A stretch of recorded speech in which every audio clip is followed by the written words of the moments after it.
Let's speak to Iain Begg in London. He's a Professorial Research Fellow with the European Institute at the London School of Economics. Iain, good to have you with us. So first of all, what do you make of this treaty? What do you think the main purpose is? Is it to show that the EU remains strong and united despite recent challenges? I think it's harking back to what happened earlier in the development of the European Union, which was it depended very much on France and Germany to lead.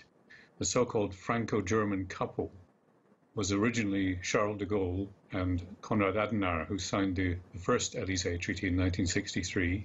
You then had collaboration in the 70s between Giscard d'Estaing and Helmut Schmidt, followed by Mitterrand and Kohl. What this is an attempt to do is to push forward European agenda in a number of areas.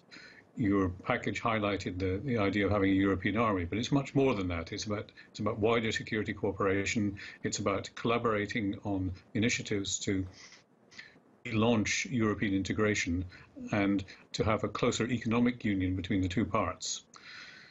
One of the concerns about it is... Just to pick up the point about the European army, though, why does Europe feel it needs an army? We've got NATO, and all of these countries have their own standing national armies. So what would be the point of a European-wide army?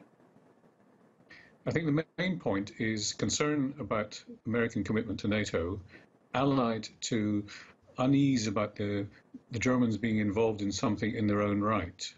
Because of Germany's history, Germany has been very reluctant since the 1940s to engage in any extraterritorial military activity.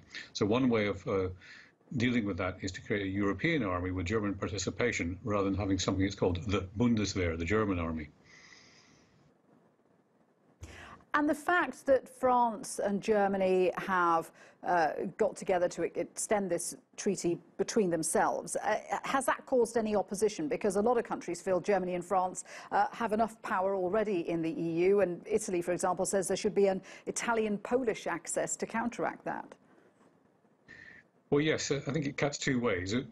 In the absence of German-French agreement, not very much happens at European level. So if you want an impetus to European integration, which many do want to transform things that are not working very well, you need that Franco-German leadership.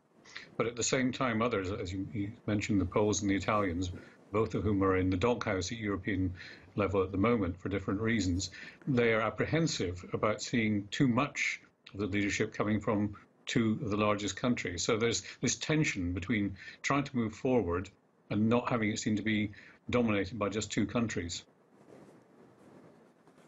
Iain, good to speak to you as ever. Thank you very much indeed for that. Iain Begg in London there.